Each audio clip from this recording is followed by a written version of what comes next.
Well, good morning, good afternoon, good evening, wherever you are in the world. We're here live with Co-working Live with Red Worldwide, and we are excited that you are here with us today. It's another Wellness Wednesday, and we are, really being intentional about how we are presenting material to our business owners, our executives, people who are high performing entrepreneurs, but also to people who are coming up in the ranks. And we believe that the knowledge that we, want you to get has so much more to do with who you're becoming rather than who you already are. So you'll sometimes have to stretch to use some of this information, even when you've been in business a longer time.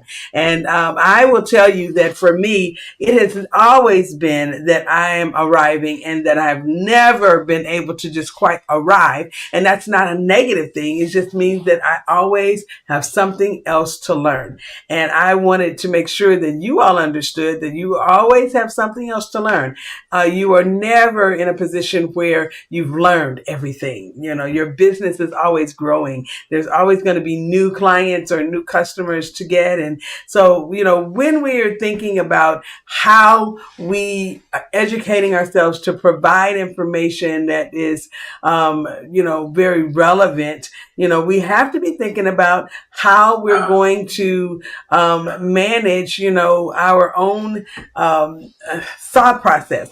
How do we get to a place of where we are understanding everything that is being made available to us, and what about those things are going to be the most important things for us to work on now. Some things are priority number one. We just have to be able to see that if we're getting information, we have to be able to pick through what we have available to us and know that there are some parts of it that we have to do, something with right now. And I'll give you an example of that, as we are, working through today. But I need you to understand that priority number one in this season of my life is me, working on me, getting me better professionally and personally, so that I can be what I need to be able to serve my community better, to serve my clients, to serve my employees and contractors, to work, in ways that will cause them to also stretch and become better at what they do. And so in that realm, we have to talk about how we see ourselves. What is our identity per se? And so today's episode, we're going to talk about overcoming the imposter syndrome, confidence strategies for executives. And I'd love for you to be able to pull up the slides, Javon, so that everyone could see. And so that we'll be able to, properly share this information today, and you get all of the relevant information that is been prepared. When we're talking about overcoming the imposter syndrome, this kind of topic is one that is a little challenging for some people because they don't necessarily want to admit that they might be having a challenge grappling with this particular syndrome. And we're going to look at some strategies. How do we build our self-confidence and how do we embrace our accomplishments? Some people are, really good at, talking about the accomplishments of others and congratulating others, celebrating others, but they don't do well at celebrating themselves. I know of people who actually have a real difficult time receiving compliments and even, evaluating or assessing how well they did in a particular situation. So, we want you to have the knowledge, but you've got to be able to understand what imposter syndrome is first. So the first thing I need to make sure you understand is that people that have this imposter syndrome or they're challenged by the concept of, how well they do or if they're able to really do what they're supposed to be doing, they face self-doubt. Many times I've seen people talk about feeling like a fraud, and I have in I mean, and I know you probably are saying, gosh, you have so many certificates and degrees and all of those different types of things. You don't face self-doubt. But I have been in a situation where I felt like a fraud, despite the accomplishments that I had, and despite all of those certificates that are up on my wall. You can't see them right now, but they're there.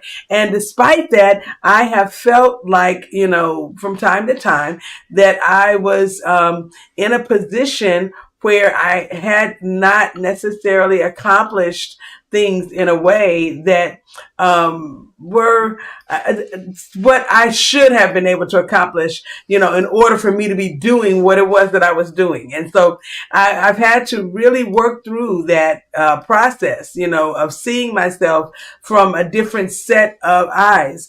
My clients never have expressed that they saw me in that way. My husband, my kids, nobody has ever expressed that. It has all been based on my own thought process, my own view of myself, my own evaluations and assessments of the things that I've done or not done. And I am saying to you that if that's something you're experiencing, this is called imposter syndrome.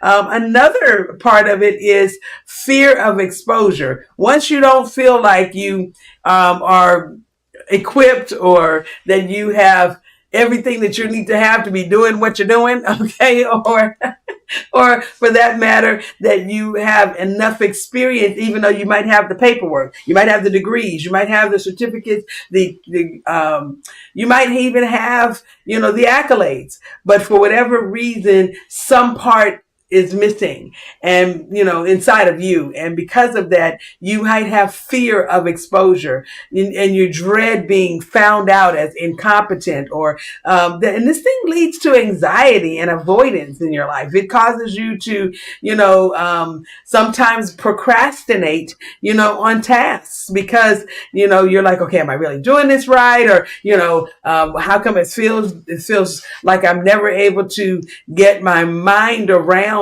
this concept of what it is that I'm doing. And no matter when you are really in this place of imposter syndrome, no matter how many people tell you what a good job you did, how many certificates and plaques and, accolades you might have, this fear of exposure seems to crop up. And it crops up sometimes at the most inopportune times. It just will cause you to be off your game, and not really be in a position where you are able to be your best version of yourself, when it's needed. Okay. And so I've also seen people who struggle with this attribute their success to luck or chance, it's the minimizing their own contributions, disregarding their input, discounting their skill set, dismissing their accomplishments as just a chance happening. Yes, sometimes I'm on, sometimes I'm off kind of thing. And so,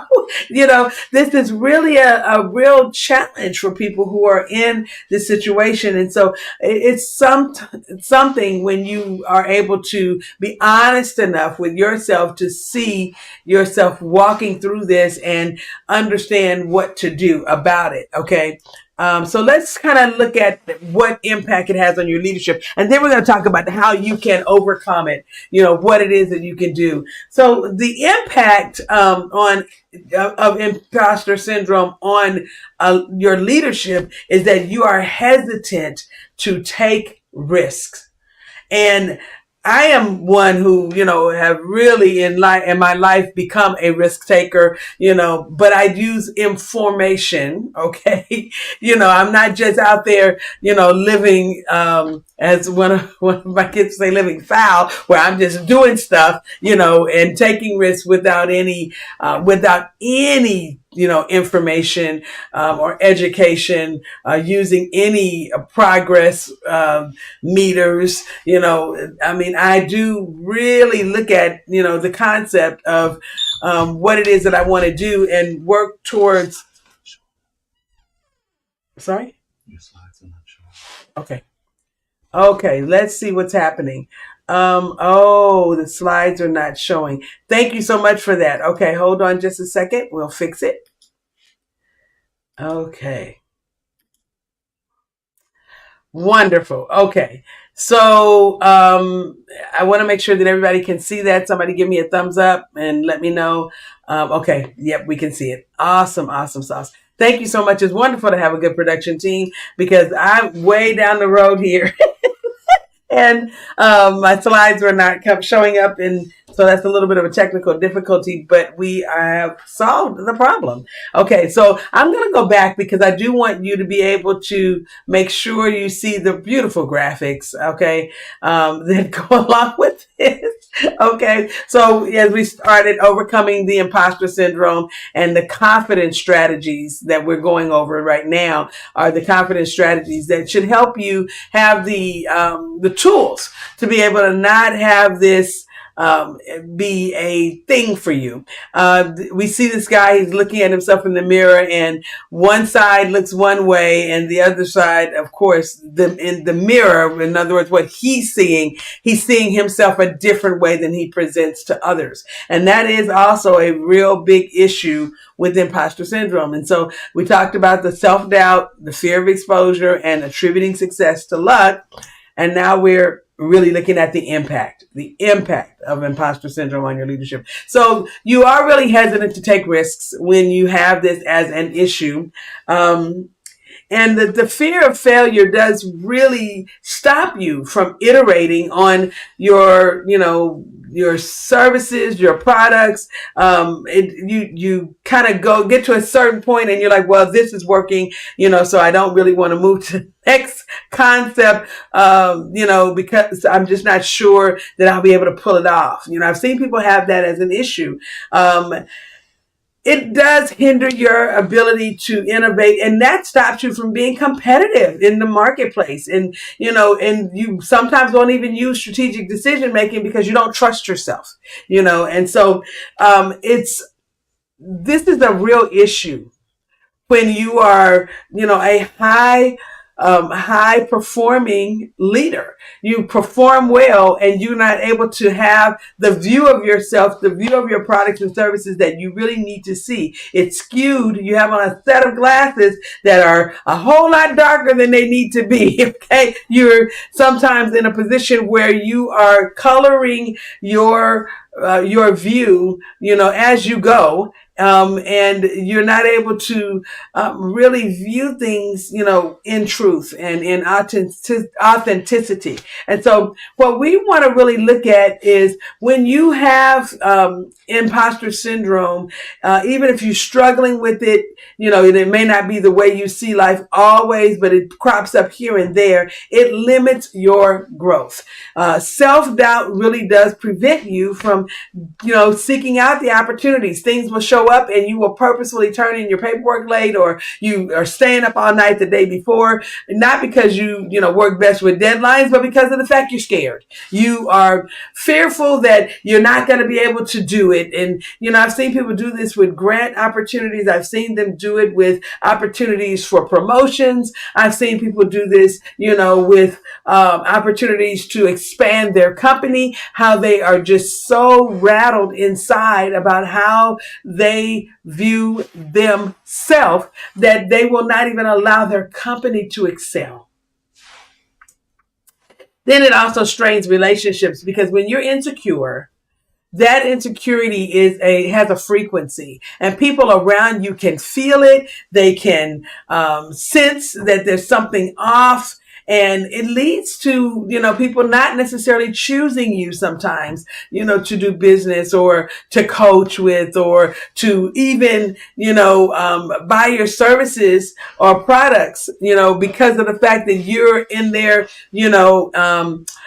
selling or, attempting to negotiate, and you just seem so unsure. And so it also can impact your team because it can really lead to there being kind of a disruptive type of scenario. The communication is off. You're just not as cohesive. You don't work as well together because the leader is really not sure. They are just not confident in everything that they need to be, or everything they need to have, or whatever it is that they need to do, and so I need to make sure that, as I'm sharing this, that you guys are really clear that this is not something that you want to have as a part of your company long haul. You've got to be able to understand how to get past this part, what it is that you can do to position yourself differently. This is a part of our mindset management. We have to be able to understand how we grow, and growing is going to include getting past seeing ourselves from a different perspective than we should. When you can tackle impostor syndrome, you can boost the self-confidence, and you are able to lead with authenticity and conviction. And that's very, very important. If you don't believe it can happen, trust me on this, your team will not believe it can happen. And your customers and clients over time, as they get to know your company, they won't be able to trust that it can happen either, because they see that you're unsure. So how do you recognize self-doubt and insecurity? Well, one of the things that we can do is, we can see when we are beginning to have self-talk that is negative. And I know Coach Kevin is on the line today, and I'm sure that, he can identify with this, because he teaches it as well, being able to see things from the perspective that we really need to see things from, and when we're saying something different than what we need to be saying, it is very, very overwhelming, to ourselves, okay, to be able to do something different, and operate in a positive light when everything we see is overly critical. That inner voice is talking to us very loudly, and it's focusing on all of our flaws, all of the shortcomings, what we don't have, why we can't do it, all of those cognitive biases that, exist, and cause us to get into a place of where we're not able to proceed, in excellence. So perfectionism is another self-doubt, characteristic, and having these unrealistic expectations of ourselves, leading to constant self-criticism. I was, in a conversation here recently where I was sharing, with someone who they believed that what they were doing was the right thing, and that they were supposed to be moving forward in it and with power and vigor, but they didn't believe that, so at some point they didn't believe that every part of it was, something that they were supposed to be dealing with. And so they were trying to break it down to see if they had made a misstep. They really didn't want to disappoint. They had all of this stuff that they were going through. And I call it emotional gymnastics, mental gymnastics, trying to make sure that everything was right. And I will tell you that when you have unrealistic expectations for yourself, then the self-criticism will start, and you can break apart every plan that you have, because you will not be able to see yourself winning in it. You will not be able to see yourself as a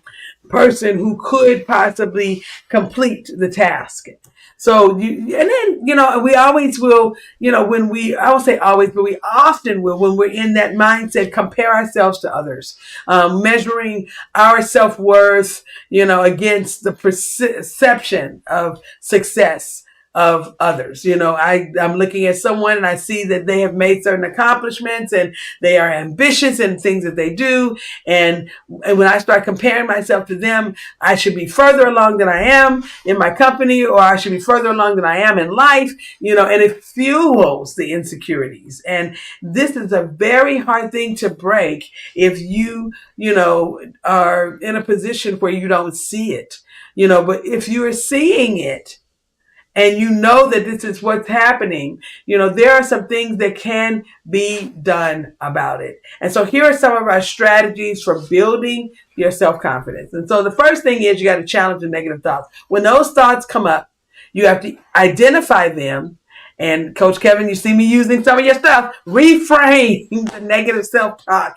You have to be able to, turn that around. And let me give you an example, because I don't want to leave you in the lurch with, okay, what does that mean? And not having you with an example. Okay. So if a negative thought comes up, where you are beginning to do something new, you just, maybe gotten a new certification, or you've finished your degree program, or you have stepped into a new area, a new niche in your business. Okay. And what comes to mind is that, I'm too new in this. I'm too inexperienced. I'm too, I'm too under the gun. I'm too nervous. I'm too all of these things, and so you're talking to yourself inside. You're hearing yourself say all of the reasons why you cannot move forward in this brand new, brave new world, this new experience in business that you have an opportunity for. And you have to be able to take the too new, too inexperienced, too what, and reframe that thing and turn it back around to say, I have lots of opportunities for growth. There are, this is a great learning experience for me. I am able to get good feedback from these first few clients so that I'll be able to have information, business intelligence that will allow me to move forward, in a very powerful and positive way. This is a whole new landscape. I've never been unsuccessful in this before, because a lot of people, they'll look at it and say, well, I've never been successful in this before. I look at it as I've never been unsuccessful in this before. So I have lots of opportunities to really move forward and help people in a great way. Challenging the negative thoughts is, probably the most important part of building your self-confidence, because if you can think a thing, okay, then you can do a thing. If you can get past all of the objections that are inside of yourself, the barriers that you have created, the prison of your own mind, you can get past that, then now a brand new world is available to you, and you can just focus on your strengths, acknowledge your skills and accomplishments, things that you may have done in a whole different arena. You can bring that into the thing that you're doing now by talking about the areas where you have been successful, celebrating your small wins, the things that, you have been able to do. No, I've never done it in a practice, my own practice, but I've done this in school. I've had many, what we call trial runs at this, and I was successful at each one of them, or I was successful at most of them, or I was successful at one of them, whichever works for you to help you look at what you have accomplished so far and acknowledge your skill set. If you know that you are proficient in an area, celebrate that. I've had somebody ask me, why do you put all your certificates up on the wall? It's great that, you did all this, but when people come in, that can be a little intimidating when they're in your office looking at all these things that you've done. And I had to really tell them, this is not for my clients. This is for me. Like, what? I'm like, no, this is a confidence booster. Some days I really need the encouragement, and I have to encourage myself. And most of the time I'm working in my office alone. I'm on Zoom, so nobody can really see what's up on my walls. But, having the words, from the accomplishments surround me, helps me to raise my own frequency up to say, you know what, you've done it before, you can do it again. No, this may not be, something that you've done exactly this way before, but you've done something, and doing something gives you an accomplishment, gives you a way of seeing yourself and knowing that, okay, this is something that is recognized. This is something I am an authority in. This is something that I have studied to make it so that I am approved, okay, in this area. And so these are things that really do help us to build our confidence and to get past that imposter syndrome. And then, of course, seeking feedback feedback, talking to, others who are objective in your life, and getting their perspective, of what it is that you're doing and how you're doing it, and being open to the feedback. Sometimes the feedback may not be positive in your eyesight, in your view. You might not be able to, or from your viewpoint, your standing, where you sit, you might not see some of the feedback as positive, or for that matter, as something that you even want to hear. But understanding that the feedback is extremely important, because it gives you the ability to see what you're doing from a perspective that is not yours, okay? And that may be a trusted source.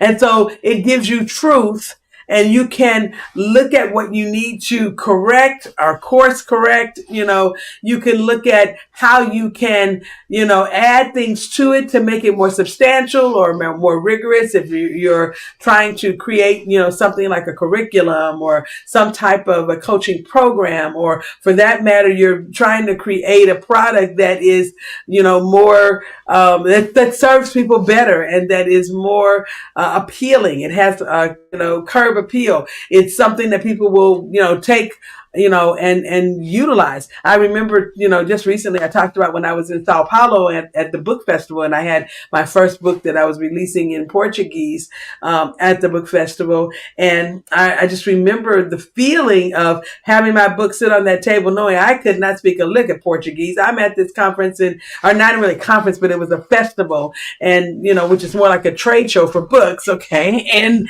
so a book fair, we might call it here in America. But people were passing by, and I saw how they were picking up the books and looking at the titles and looking at the covers. And then they would talk to the authors about the book, the authors that were there, or the people who were behind the tables. And I was so grateful to have a beautiful translator. She was just amazing, amazing.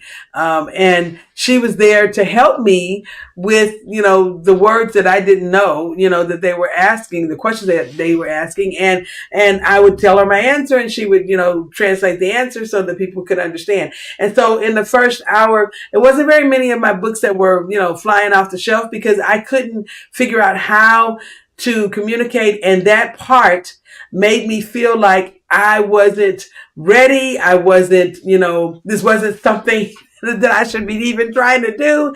How can I bring a concept that I was challenged with how to even represent it in America to people, all the way to Brazil, and provide it to people I didn't speak their language, and I didn't understand their plight fully. I mean, I had done a lot of research, but I did not have a handle on everything about the culture. And so I felt like, I was a pseudo author. And even though we had gone did all the work, there were people who were on my team that were amazing, who did speak the language, who understood the parts of my book that didn't apply to people in, Brazil, much less people in Sao Paulo. And they, helped me and, presented my material in a way that was more culturally competent. It was more acceptable.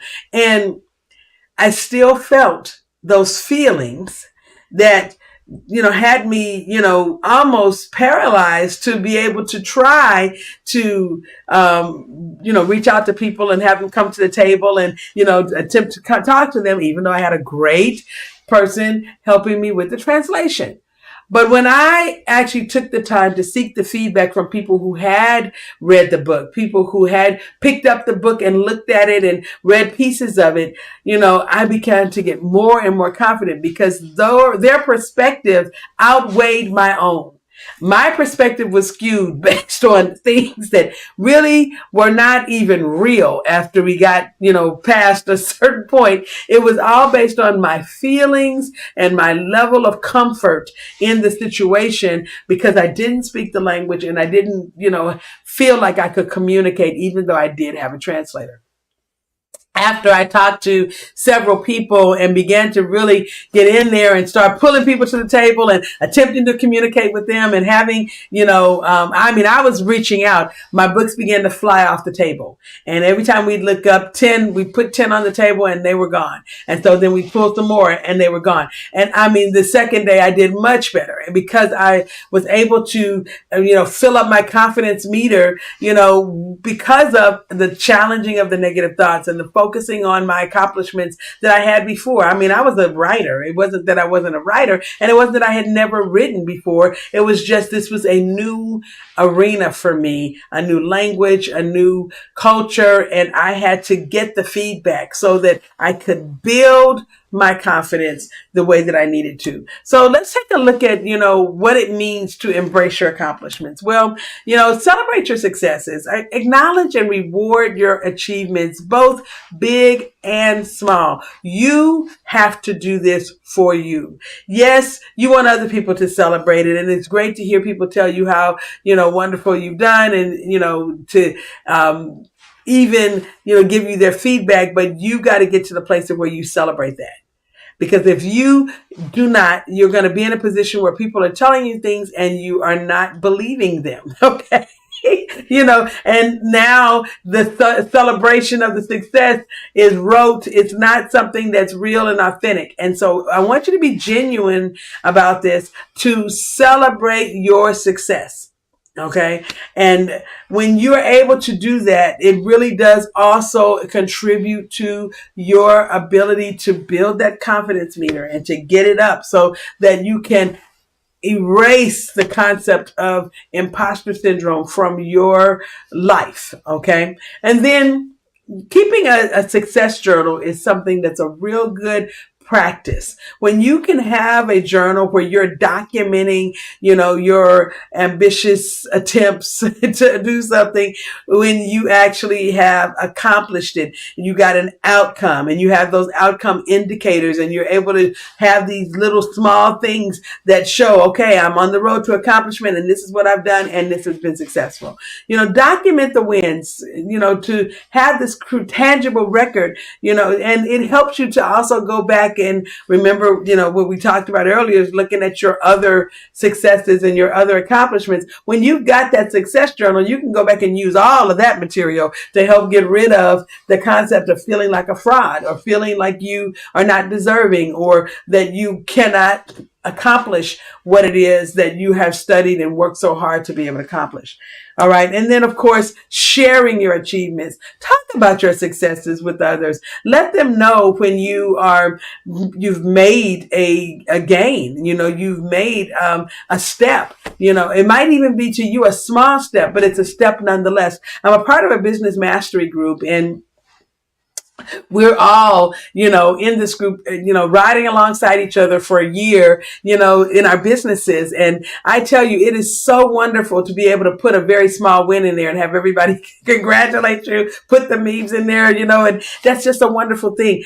I know that it helps me when I'm able to celebrate others, their things that they're doing and their accomplishments that they're making. And it's just a different process when you have someone there as a cheerleader riding alongside of you, as you are stepping out in areas that are sometimes very scary, or that are places where you've never been before. It reinforces your sense of accomplishment when you have others there to support you. And so when you share your achievements in the right audience, or with the right audience, you are able to really gain access to what it is that, you need, to help you get out of that imposter area.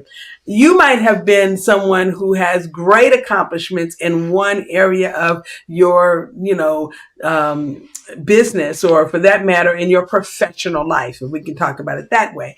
And when you step into something new, you're at the same level as everybody else who's starting over. Even though you might have some, of the accomplishments and you might be at the top of your game, when you start a new game, guess what? You're at the bottom. So you need these abilities, to celebrate your successes and keep in the success journal so you can go back and see where you were when you started the previous level of attainment, and how you felt, and understanding what it felt like what it felt like when you got to that next level. You need those emotions and all of the frequency of the experience, to help you with the next level.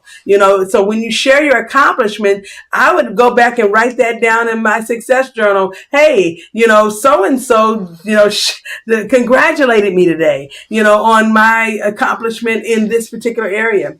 It really does feel, like sometimes you are not able to do this, and because of the fact that maybe you've had mistakes in the past, or it may have you not been a self starter. I'm sorry, I'm stuttering, but you're not a self-starter in a lot of other areas. And so this sometimes can, try to give you a setback, but you've got to remember, that you have to shift your perspective. And I will even tell you, you got to replace your perspective, because when you're able to do that, it keeps you focused on your growth.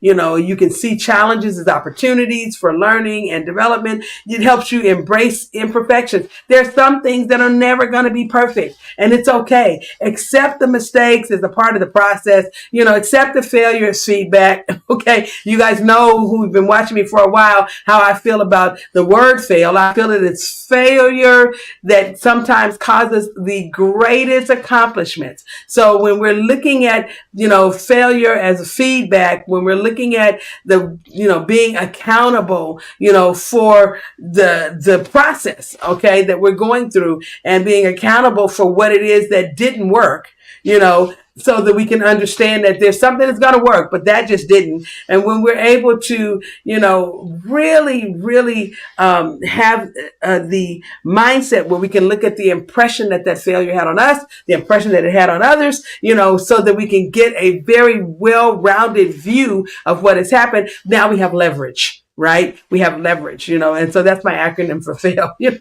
but when you have that leverage, you can use the imperfection, to do the next thing, and stay away from stuff that is not necessarily, going to produce results, or the type of results that you want.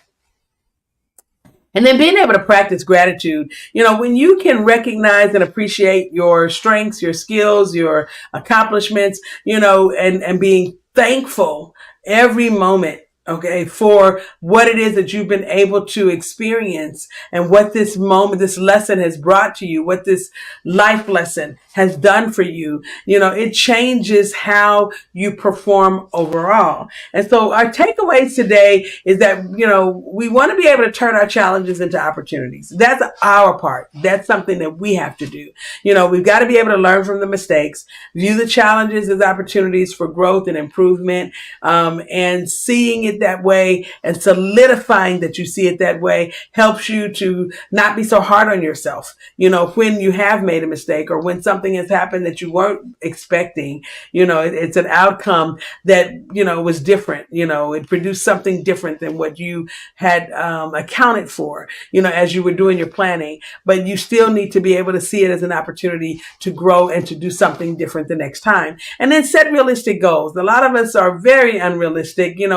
I have been very guilty of this. There have been times in my life where I tried to do 50 hours worth of stuff in 4. Okay. And then I was so disappointed when I didn't get it all done, and frustrated, and, all of that. And I'm just saying, you got to break down your large challenges into manageable steps, actionable steps. It is not actionable for you to be able to try to accomplish 30 days worth of things in 10 days, when you don't have the necessary amount of help to do it, and so, not saying that you can't accomplish it. You may not be able to accomplish it alone. So when you set the goal with things like that in mind. Make them smart goals. We've talked about those smart goals over and over and over again. Make it something that you can measure, so when you don't accomplish it, you can, or when you don't get all the way there, you can see what percentage of it you were able to do in the amount of time that you attempted, and you can back into, okay, next time I need to give myself more time, more lead time, whatever that is, but you got to keep good records in order for you to be able to understand, what didn't work, why it didn't work, and, how do I make this a realistic goal the next time? And then lastly, seek support. Surround yourself with positive and supportive individuals. Create a team, a community around what you're doing. Even if those are people who are not necessarily your peers, they may be your contractors. They may be people that are, able to be in a focus group to help you kind of unwind the process and look at how things can be done differently, or how you can actually plan differently the next time. Well, I am just so excited that those of you who have joined us have been here today. We are, really trying to bring you the best possible business co-working sessions that we can. And, feel free to chat and let us know when you have something that you would like us to talk about, because we are open to, having your ideas in future episodes. This is not just a session that's designed for me to teach you. This is a session that's designed for you to be, hands-on, utilizing the material as we're doing it, giving us the feedback. And, sometimes we even invite you in the room. So be prepared, to participate in co-working, because co-working is not a part of a teaching platform that's only one-sided. It is, okay, now you have this, go use it, tell me how it worked, give us the feedback, and talk to us about the next part, okay? How do we need to move to the next level? And we really want that to be a part. Real soon, we're going to be having some, wonderful guests available in our co-working session again. We hope to have Coach Crystal back soon, and Coach Kevin within the next couple of weeks. And so we are excited about you bringing yourself to the table and saying, okay, I'm here to work on me. I'm here to work on my business, and how do we do that? And with that said, we're going to just be out of here today, but we will see you again next time.